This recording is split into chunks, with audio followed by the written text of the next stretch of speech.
Hi there, my name is Aaron Short and welcome to my YouTube channel and another retro gear review. So retro gear reviews are reviews and demos of instruments and products that were released a long time ago that I still feel are very relevant. This one is no exception. If you've seen one of these before, you know exactly what this is. There's a hint.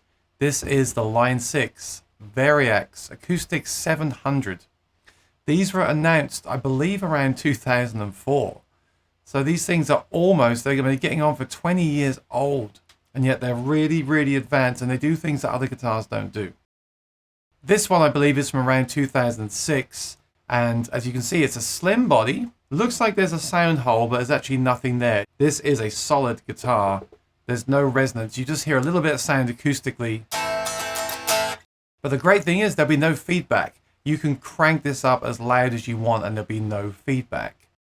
The guitar works on the standard kind of Variax premise of having 6 individual saddles, as you can see here. I believe these were made by LR Bags. I'm not 100% sure, but I think they were. And you've seen these before. This is what you need on a guitar when you do MIDI tracking, because each string has its own pickup, basically. I don't know how Line 6 did the Variax technology. They did a great job with it, I have to say. But I don't think this is using the MIDI, but I think it's using those individual sounds because it does the tuning. You can have each string tuned to a different pitch.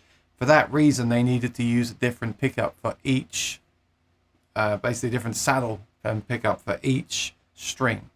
So, steel strings. I haven't changed these. I believe these are probably 12s. The action is nice. I think the instrument looks great. You know, it just looks like an acoustic guitar, doesn't it? Which is what a lot of acoustic players want. It says crafted in Korea. I'll just show you the back. Of course, on the back you have different compartments, like this is for the battery. And this will run off an included power supply, which I'll show you. It can also run off 6 AA batteries for about 12 hours, or a single 9-volt battery for 2 hours, with an included accessory adapter that's hidden away. You know, I feel like companies won't make products like this anymore, because they really thought about this for musicians. They thought, okay, what if you get to the gig and the power supply doesn't work? Well, you've got your 6 AAs. Or what if you can't find AA batteries and you need to use a 9-volt, which are easy to find? Okay, let's put a little clip in there so they can use that in an emergency. I feel these days things are more streamlined. And back in the day when these products were made, I just think everything was a bit more adventurous, a bit more exciting, which is why I make these reviews and demos. But what do you get in the bag? Let's check that out first and then we'll do a sound demo. So in the bag, you get this. And by the way, I can't believe the condition of this stuff. I mean, this has been used for sure, but only very lightly, again, considering the age. So this is the power supply, basically, and the foot switch. What this allows you to do is to plug in. It will power the guitar from the main supply, which is over here. So it's power. And then on this side, you've got one output, which is XLR, which should go to a mixing desk. And then the other output is your standard quarter-inch, which could go to like a Helix or something, a processor, acoustic amp, something like that. And then there's a switch here. But that basically is a very important power supply. That's why it's so good. And you've got the 2 outputs as well. So this is like your DI and power supply, if you like. You also get the power brick, which is obviously very important. This is the Line 6 power adapter. And a cable. I'm not sure if this is the original cable, but this is basically a TRS cable. TS cables have 1 ring and TRS has 2. And that's because it's sending power from that power supply that I just showed you. Because it's sending power, it has to be a TRS cable. So that is a special cable you need to have. So we're going to connect this to the guitar and then this to the foot switch that I showed you. And then we'll connect the foot switch out to the interface direct, and I'll give you some sound samples next. Okay, so I've got it plugged in. Also to mention, there's also the Line 6 VDI connection here. If you have something like a Line 6 Helix, you can plug this into the Helix and the Helix will power the guitar. So that is nice. They really have a nice ecosystem at Line 6. As you can see, the light is on and the foot switch is indeed switching between XLR or line out. So this is line out, press again, that's XLR. So let's go through some of the sounds. Here is your Dreadnought.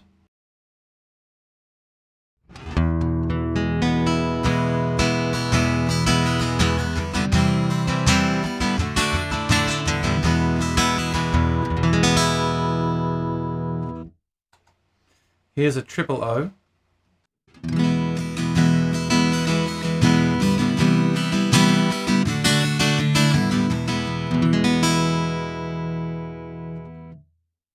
And there's a bunch here. There's a parlor, a sitar. Sitar sounds like this.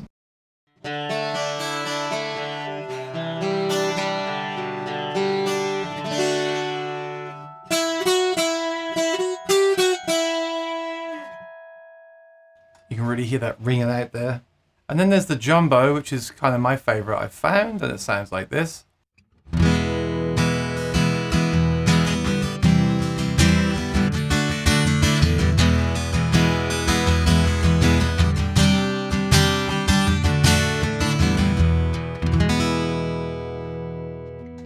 And then you've got some controls on here. You've got your master volume, which just raises the volume up and down, obviously. Then you've got the distance of the microphone. So you can make the mic closer or further away from the guitar, which gives you a bigger or slightly smaller sound.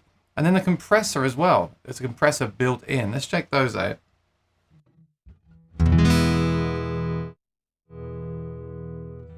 Here is the mic distance, so you move the mic further away.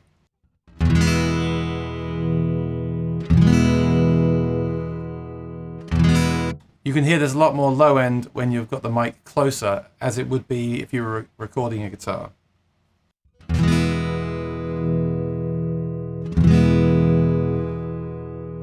So that kind of works as a tone control, and then you've got your compressor here as well.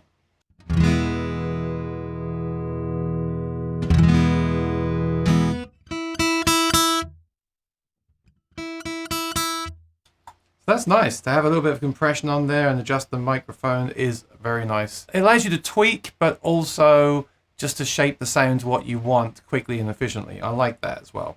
So what I found was I just found a sound that I liked, and to me the jumbo is the best sounding. And what do you think of this compared to most modern day acoustic guitar pickup systems? Remember, this is going straight in, no effects, no microphone. This is just a direct sound going into the interface.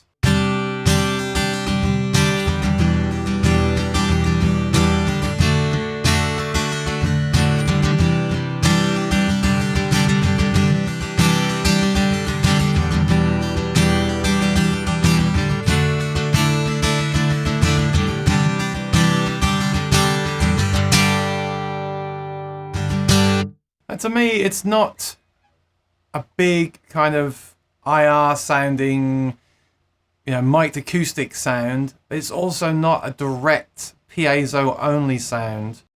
Of course, you're not going to get any body sound like you get from some systems, which you may require. But it's a very good sound. I mean, for something that's that old, I think it's very usable. I think in a band, this would be excellent because there'd be no chance of feedback, and that sound would complement the rest of the band very well, I feel.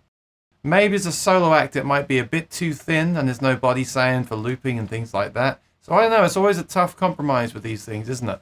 But I like the fact that you've got all different sounds and you can find the one you like the most. I would say, personally, I prefer it if there were electric sounds as well.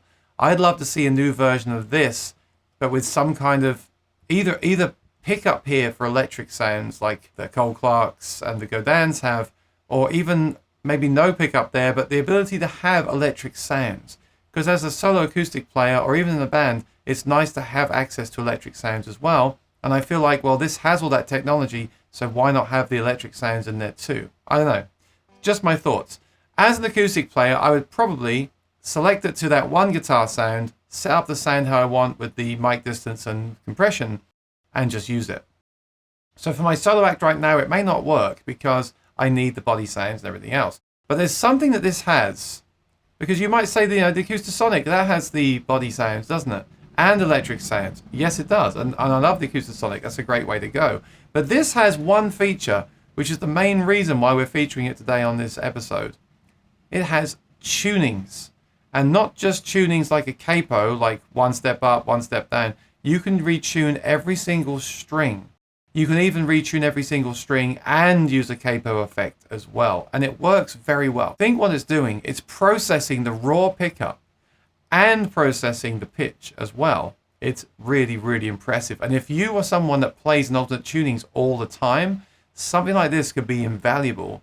And although I don't right now, I would still love to see this kind of feature in something like a Fender Acoustasonic. I want to see next level stuff. And while I think the Acoustasonic is next level, features like this are even more next level. And what happened to them?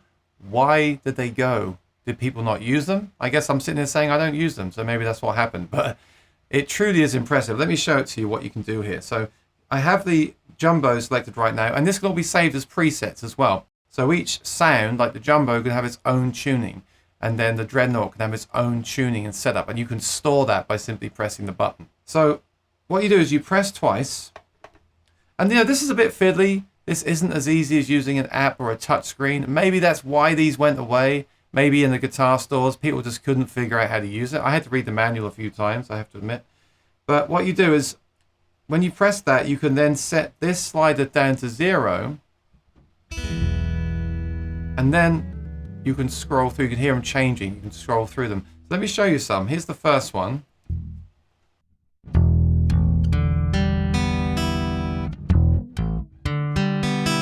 So what that's done is it's lowered the low E and A by an octave. Many people go out and buy octave pedals to achieve this, right? Where it lowers the 2 lower strings. But you can do it on board the guitar now. So what you can do now is if you're playing an E, you could let the low E ring but mute the A. And it sounds like a bass guitarist.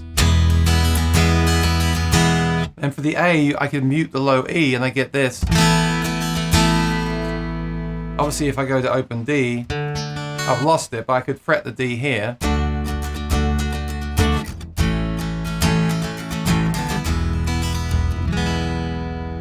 So, talking about solo acts, that's really useful. I don't currently have an octave pedal on my board for solo gigs. I do a lot of looping with drums and strumming and lead playing, but I wish I had access to bass, and this bass is built in and tracks very well. It tracks really, really well. And also, if you're playing fingerstyle arrangements, imagine that, if you can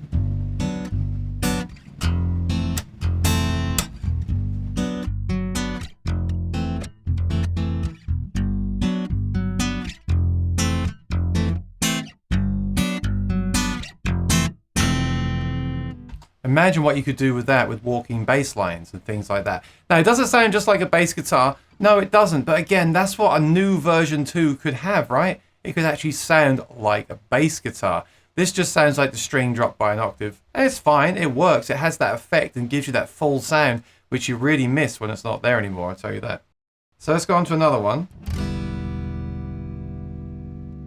So this is a bit fiddly because I'm literally moving the slider until it changes. There's no like click wheel or list or indication of anything. I'm literally having to move it along. So this one is drop D, as you can hear. It's just lowered this string down 1 full step, or 1 tone if you're in the UK. Sounds like this.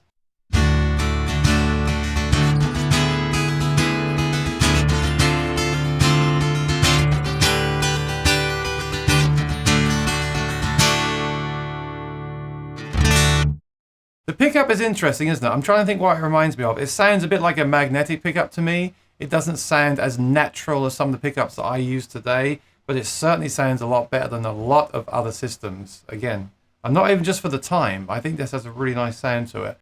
So that was drop D. The next one is Dadgad. If you play in Dadgad, see how cool is that? I can save that to this preset, and I just turn the wheel to Jumbo, and it will be in this tuning still, if I want it to be. Then we have a high G.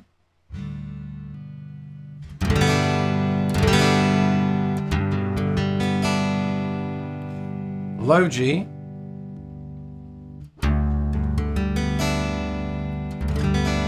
Open D.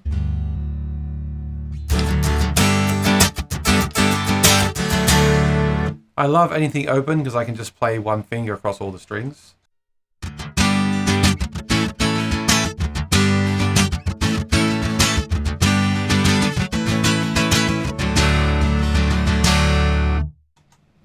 So the latency is really low. I know I said earlier I feel I can feel it. Maybe because I'm so used to playing fully analog acoustic guitars lately. It's definitely something there, but it's not a deal breaker at all. Again, think what it's doing. It's processing the tone of this pickup to make it sound more like a jumbo guitar. And it's changing the pitch of each string as well. Really amazing. So next one is open A. And then open E. Now don't forget, you're also hearing the strings right now through this microphone. That's why it sounds a bit odd. You would obviously wear in-ears or turn the speaker up louder than the strings when you're playing this, because you're always going to hear some of the natural sound of the string in the room. Even with an electric guitar, right? You still get that thing happening. So what you do is you have to mute that. So if I mute the mic and play only the direct signal, it will sound like this.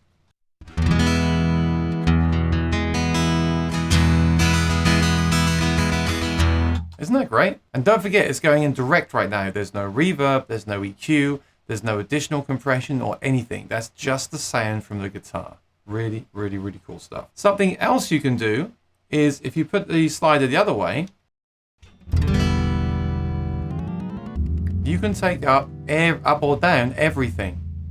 So if you want to take that tuning we just had, but raise it all by 1, 2, 3, 4, 5, 6, whatever, you can do that now with this setting. So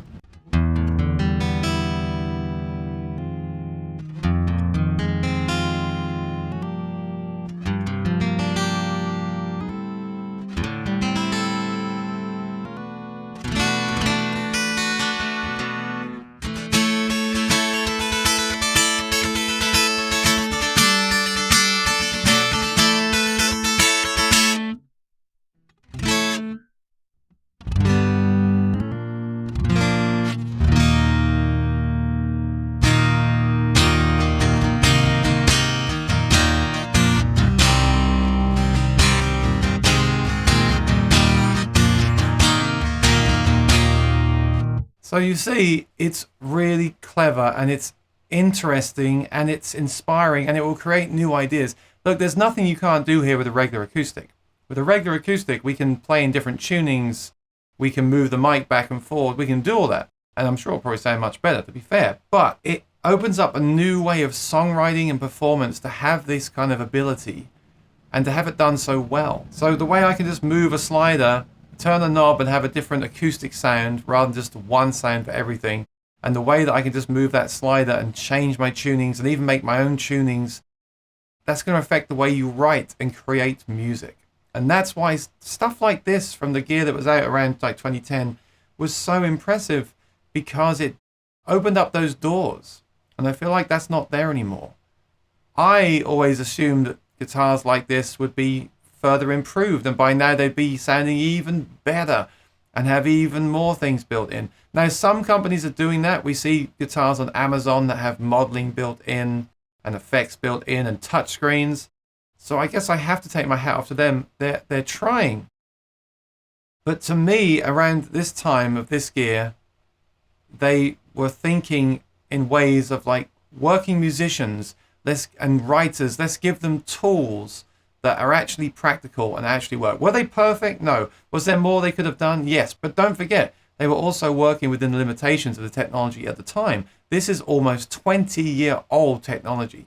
And the actual sound of the guitar is up there with some of the best sounds we hear today. And the features of the guitar have not been recreated, to my knowledge, since. People like Roland have done different sounds and things like that. But the tuning here was so clever and so useful. And even sitting here now and playing through those tunings, it's inspiring and it makes me want to kind of write something or do something new. Because when I just play my full acoustic, I love it. It's one sound, it's one great sound. And there's one tuning and I don't really change the tuning and I'm fine with that. I'm happy to play that all day long. But this opens that up and makes it more accessible and allows you to be more creative. And that's what some of the old gear had. And that's why I made these retro gear reviews. So I hope you've enjoyed this. Have you ever played one of these? Do you own one of these? If the answer is yes to those questions, please let me know in the chat below. And if you're new here, please subscribe and ring the bell. I'd love to see you in the next video. I'm sure there'll be some more retro gear reviews as well as modern gear reviews as well. So I look forward to seeing you then. And take care, be well. I'll see you in the next video. Bye-bye.